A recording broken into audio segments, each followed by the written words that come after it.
Alright everyone, I am runescaping at the moment, but I'm just processing Protean stuff, so, it's basically point and click every 3 or 4 minutes. So keep that in mind if I get a little bit distracted here. It's rather important to me. We've got to talk about Bernie Sanders and his wife, though, because apparently the FBI is investigating his wife for her time at Burlington College. For, I guess, the possibility of some sort of fraud or embezzlement. It's not entirely clear exactly what went on. And this has been an investigation that's actually been ongoing for some time. I've had some people, they're like, well, you should weigh in on this. But now it's been sort of reaffirmed, yes, that's ongoing. But there's a totally different layer to the story, which is that Bernie Sanders now, and this is in local media, and keep in mind, Sanders is sky-high popular as far as Vermont or New Hampshire at large go. This is like his territory of the country within sort of the far left. It turns out he hasn't filed, the deadline passed and he still hasn't filed his financial disclosures, and it was pointed out this has been a continuous thing that's sort of been going on. I didn't even know about this. I haven't really seen it reported on before. Now, I suppose you could get a little bit into the conspiratorial. Say for a minute, Bernie Sanders really, because of his statements, leaves the Democratic Party, doesn't give sort of full weight to the neoliberals, didn't drop out soon enough, asked Hillary a question she didn't like or something. Maybe it's possible that the DNC or some group, which fucked him over in the first place on multiple occasions, brought some weight to bear in order to sort of get the investigation going, to try to knock him out of the way, punish him, I guess, for what's gone on. It's also possible, of course, Sanders, prior for 8 years, of course, Obama was the president, which means, is he really going to go after somebody who ideologically, maybe to the left of Obama, but tends to side with the Democrats as opposed to the Republicans? Is justice going to be served on him or his wife during that period of time? Probably less likely than now, of course. You've got Trump in charge and the Republicans holding the House and Senate and so forth. It's a little bit easier to go after maybe somebody who's ideologically more on the left. But apparently, Sanders' wife, hers relates to more serious charges. With Sanders, it's more like, well, he continuously delays and delays when it comes to these financial disclosures. Now, Leahy put his forth. I'm no fan of Leahy either. Leahy's like the neoliberal of the state. Like Welch is sort of almost a business labor side Democrat.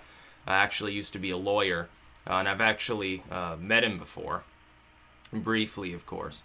I've seen him on several occasions. I've never actually seen Pat Leahy walking around. I think he spends most of his time in fucking D.C.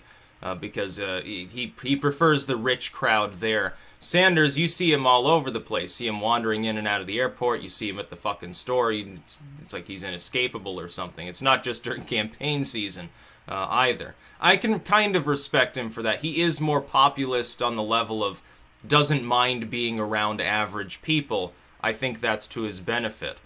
But when you look at, you'll remember, I think it was like a month ago, when Maddow comes out and basically shoots herself in the foot. Oh, we've got like Trump's tax returns from, 2005.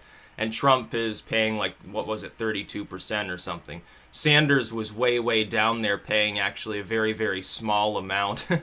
And I wonder how he accomplishes that when, he's got Senate income, anything related to speaking fee, book deals, sort of, off on the side income, investments, sale of property, and yet he's paying this extremely pitiful tax rate. Now, I wouldn't be surprised, let me click the Fletcher here, I wouldn't be surprised if Sanders or his wife do some dirty things with money.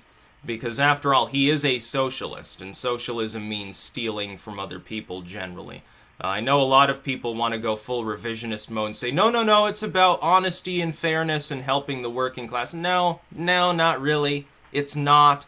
It always starts out that way. Oh, we need more welfare. We need more government centralization because, evil corporations or something. And the opposite always inevitably ends up actually happening. It may start out benevolent. Somebody might have the bright idea, oh, what would happen if we funded this program? And then it gets bigger and bigger and bigger, and cronyism seeps in because people tend to be corrupt. When they're enabled to be corrupt, that's when the corruption begins. If you don't enable the government to be corrupt by not centralizing it, you don't have this problem. Things are more efficient. So I wouldn't be surprised if there was some shady shit going on there. I think it might come as a surprise to some New Englanders, because they hold Bernie Sanders up on a pedestal, and in all honesty, I'll say this is my opinion only. I believe he's more honest than like the corporate neoliberals, like the DNC folks, or most of the mainline conservatives.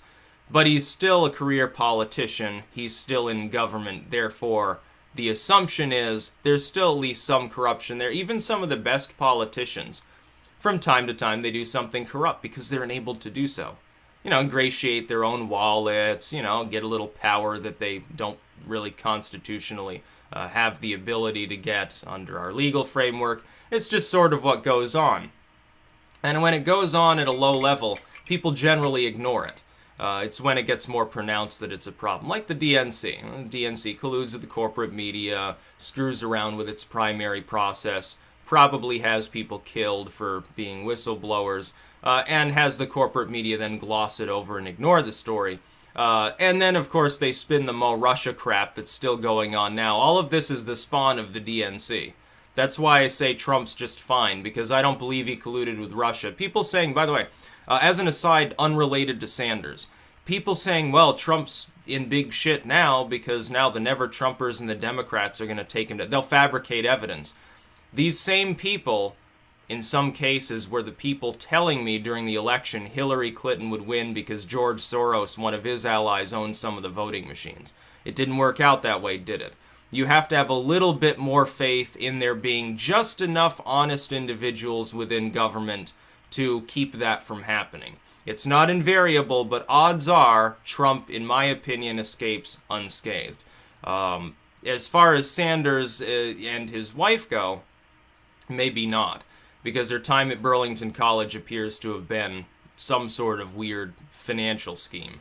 Bernie Sanders probably does take advantage of parts of the tax code that are at least a little bit dubious for a politician to be taking advantage of. Maybe he did not. Maybe neither of them did anything illegal, but the investigation is quite real. Now, all these people in the Democratic Party, they want to talk about, oh, an investigation means automatic guilt. Well, then I guess Jane Sanders is going to jail and Bernie Sanders is at least at hazard, because the FBI is literally involved with his wife. So, you know, you want to talk about, you don't even have to wait for the culmination of an investigation. You just automatically assume guilt or something like that with Trump. Well, why wouldn't you do that here? Why wouldn't you do it for Hillary Clinton? By the way, Lindsey Graham made a token smart remark. He's now talking about how the Russian investigation should be abandoned. I don't agree with him, but go ahead and pursue it because they're not going to find any dirt. In my opinion, I don't think Trump did anything wrong. That should keep up. I disagree with him on that. But returning to the Clinton investigation, yeah, it'd be a lot easier. Now that the president is Donald Trump, it would be easier to investigate. You might end up pushing Trump to that limit. If Trump manages to escape unscathed, is he going to turn around and sick these agencies on his enemies and take them down one by one like he did to the other Republicans during the primaries? I hope he does. That's the easiest way to drain the swamp, expose all their corruption. They can't possibly be better at covering up anything that they did wrong than like Clinton herself was as Secretary of State, or Obama himself with the NSA crap or something like that. Oh, they'll go down easy. For somebody like Trump, they'll go down easy. I would ignore the Bernie Sanders issue too. I'd focus on Clinton. I'm still convinced that she did wrong, and the FBI sort of made that case. Oh yeah, she did wrong, but we're not going to pursue charges because she's Hillary Clinton. She's running for the presidency. Yeah, at the time it was probably a wise decision not to prosecute her directly because she was a presidential candidate. It would have caused chaos, but now she's not. Now she's just private citizen Hillary Clinton. You can go after her now if you want. It's no longer going to cause that same uproar. It's not an election. But they need to get it going. They need to figure out what the fuck happened, because I think people are only dimly aware. We might as well just assume her guilt. Everyone wants to do that about Trump. As far as Sanders, his wife certainly seems to have done something. Maybe she didn't mean to. It's just like, oops, I accidentally all this money or something like that. It's possible. Some give her the benefit of the doubt, maybe, but she's being investigated by the FBI. Apparently, to the Democratic Party, that's like all that matters. As soon as an investigation exists, the person should be thrown behind bars because they're automatically guilty because my intel agencies or something. Well, aim that logic at Sanders' wife and see what happens. That's about all. Peace out.